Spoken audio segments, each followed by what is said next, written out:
Salve galerinha linda, maravilhosa, misteriosa do YouTube, tudo bem com vocês? Eu sou Bruna Oliveira, sejam todos muito bem-vindos ao canal Mistérios do Tempo e hoje a gente vai explorar um caso que desafia tudo que a gente acha que já sabe sobre o sobrenatural. O caso do espírito de Philip, que aconteceu no Canadá nos anos de 1970. Um grupo de parapsicólogos resolveu criar um fantasma fictício com nome, história e tudo mais, só para testar se a mente humana poderia fazer ele ganhar vida. E o que aconteceu? Eles começaram a receber respostas, batidas, movimentos e até fenômenos que ninguém conseguia explicar. Será que a mente humana pode criar algo assim? Ou será que eles mexeram com algo que não entendiam?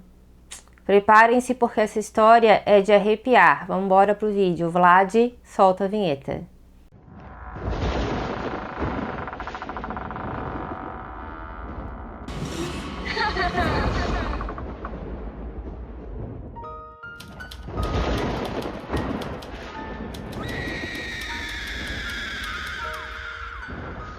Tudo começou em 1972 em Toronto, no Canadá, com um grupo chamado, abreviado para TSPSR, que era uma organização dedicada a estudar fenômenos paranormais de forma científica.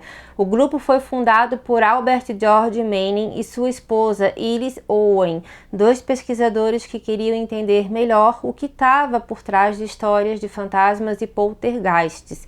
Na época, a parapsicologia estava ganhando força no mundo. Eram os anos 1970, uma década em que o interesse pelo oculto explodiu, com filmes como O Exorcista, de 1973, que nós temos aqui no canal, vou deixar o link para vocês, e livros também sobre fenômenos paranormais virando febre. Mas o TSPSR não queria só acreditar em histórias, eles queriam testar ideias de forma controlada, quase como um experimento científico. Na verdade, era um experimento científico.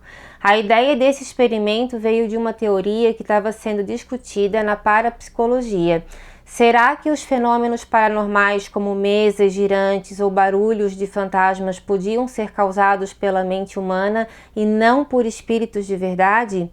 Essa era a ideia que era chamada de hipótese psicocinética, e ela sugere que a energia mental de um grupo de pessoas, quando focada em algo, pode criar efeitos físicos como movimentos ou sons.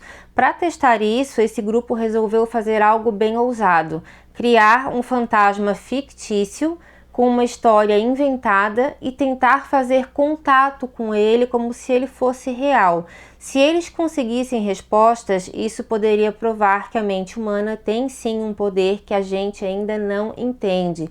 O grupo inventou um personagem chamado Philip Aylesford. Eles criaram também uma história completa para ele. Philip seria um nobre inglês que viveu no século XVII durante a Guerra Civil Inglesa. Ele nasceu, em 1624, era casado com uma mulher chamada Doroteia, mas se apaixonou por uma jovem cigana chamada Margot.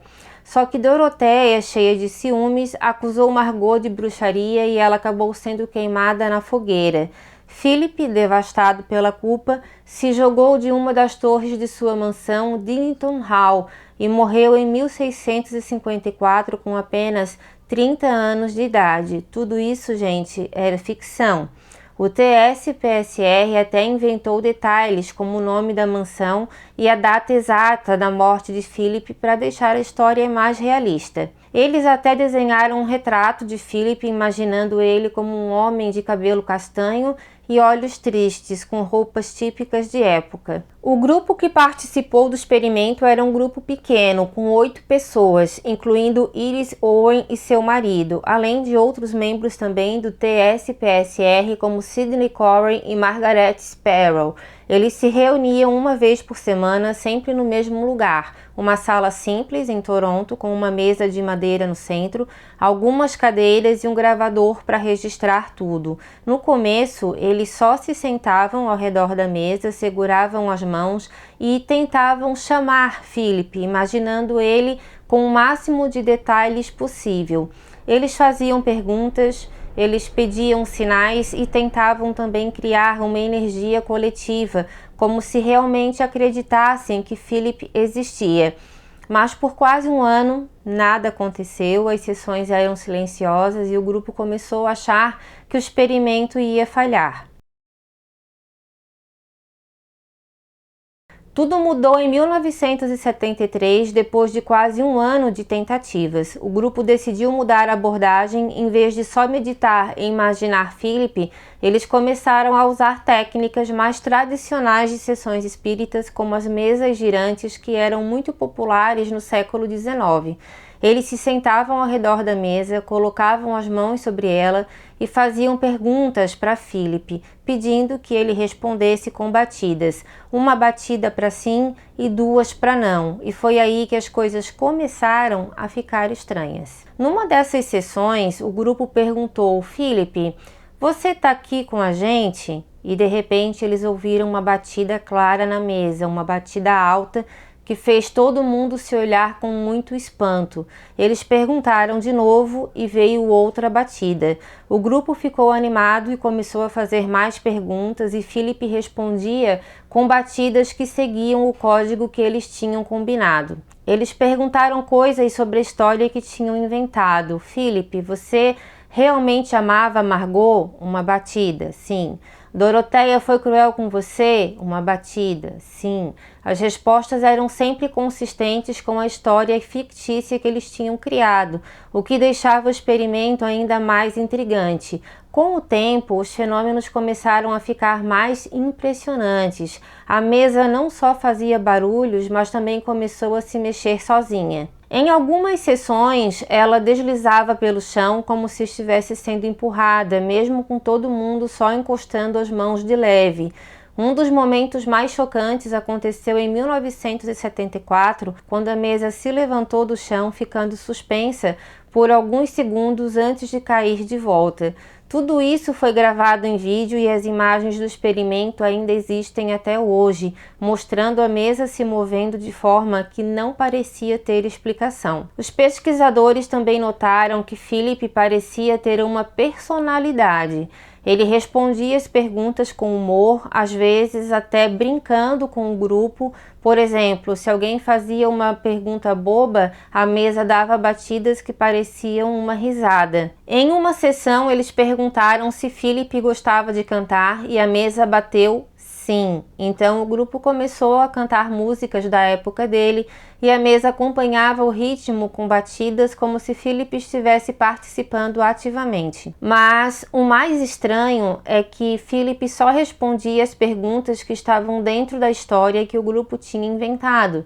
Se eles perguntavam algo que não fazia parte da narrativa, como Philip, o que você acha do Canadá? Ele simplesmente não respondia. O TSPSR documentou tudo com muito cuidado. Eles sabiam que, para convencer a comunidade científica, precisavam evitar qualquer chance de fraude. As sessões eram feitas em ambientes controlados, com câmeras e gravadores, e os participantes juravam que não estavam mexendo a mesa de propósito.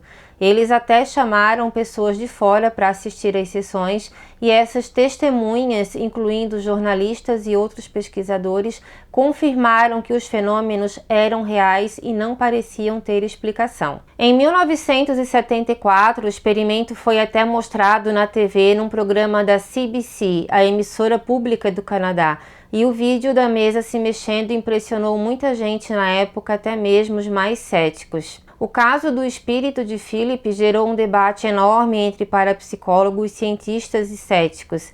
A teoria principal do TSPSR é que os fenômenos eram causados pela mente dos participantes. Eles acreditavam na hipótese psicocinética, que dizia que a energia mental de um grupo pode criar sim efeitos físicos como batidas ou movimentos. Segundo Iris Owen, que escreveu um livro sobre o caso chamado Conjuring a Philip, de 1976, O experimento provou que a mente humana tem um poder que a gente ainda não entende completamente. Eles achavam que o grupo, ao focar tanto em Philip e na história dele, acabou criando uma espécie de energia coletiva que produziu os fenômenos, mas nem todo mundo concordava com essa explicação. Alguns céticos disseram que o que aconteceu podia ser explicado pelo efeito ideomotor, que é quando as pessoas fazem movimentos sem perceber, como, por exemplo, empurrar a mesa sem querer porque estão esperando que ela se mexa. Só que isso não explicava tudo. Como a mesa podia se levantar do chão ou responder perguntas com tanta precisão, só dentro da história inventada, porque só era dentro dessa história, fora ele não respondia. Outros pesquisadores foram mais longe e sugeriram que o grupo pode ter atraído um espírito real que decidiu fingir ser Philip para poder se comunicar. Essa teoria é mais sobrenatural e diz que mesmo que Philip fosse fictício, o ato de fazer uma sessão espírita pode ter aberto uma porta para algo que não se explica. Outra ideia interessante veio de pesquisadores que estudaram fenômenos de poltergeist. Eles disseram que o que aconteceu com Philip era parecido com casos de poltergeists, que muitas vezes são ligados a grupos de pessoas com muita energia emocional, como adolescentes ou grupos em situações de grande estresse. No caso desse grupo, ele estava tão focado e emocionalmente envolvido com a história de Philip, e isso pode ter criado, sim, as condições perfeitas para esses fenômenos. Mas se isso é verdade, o que exatamente estava causando esses movimentos e as batidas? Era só a mente deles ou tinha algo mais? Quero que vocês deixem para mim aqui no comentário o que vocês pensam disso. O experimento Philip não terminou em 1974 e ele teve um impacto que dura até hoje. O grupo continuou fazendo sessões com Philip até o final dos anos de 1970 e os fenômenos continuaram acontecendo, embora nunca tenham ido muito além do que já tinham visto, como as batidas e os movimentos da mesa. Depois disso, outros grupos tentaram repetir o experimento com resultados parecidos.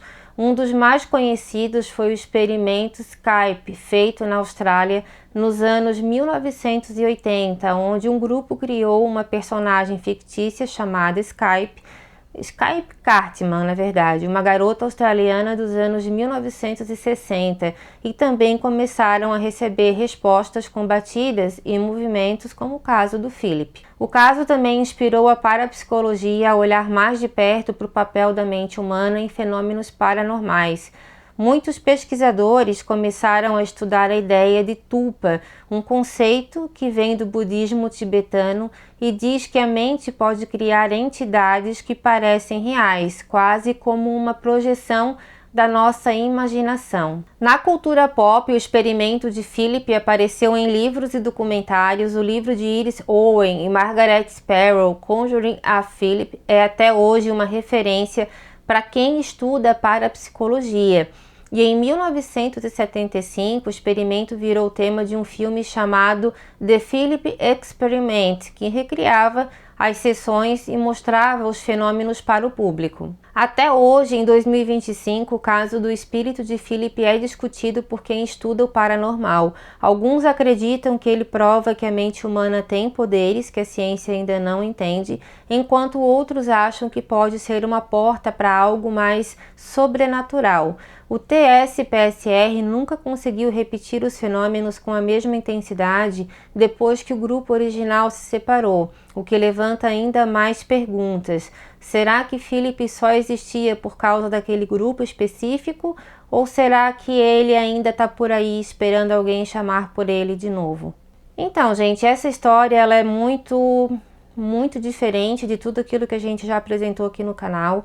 Eu quero que vocês deixem para mim aqui o comentário de vocês, se vocês já tinham escutado falar sobre essa história, porque eu achei realmente muito interessante. Nós aqui acreditamos no sobrenatural, mas respeitamos também quem não acredita, e a sua opinião é sempre muito bem-vinda, sendo dada com bastante respeito, tá bom? Quero fazer um pedido para vocês também, se aparecer a opção hypar o nosso trabalho, o nosso canal, Por favor, façam isso porque isso ajuda muito a gente. Se puderem, se tornem membros, compartilhem com seus amigos e não esqueça de verificar se o sininho está ativado para que vocês possam receber todas as nossas notificações. E nós também temos um grupo de WhatsApp que por lá a gente sempre avisa para vocês quando sai vídeo novo, tá bom, gente? Então, para dar engajamento, deixa o seu like, coloca um comentário, um coraçãozinho, uma florzinha, um like, um dislike, enfim, o que você achar melhor, mas isso tudo gera engajamento aqui para o canal e isso vai fazer com que a gente comece a ficar mais tempo com vocês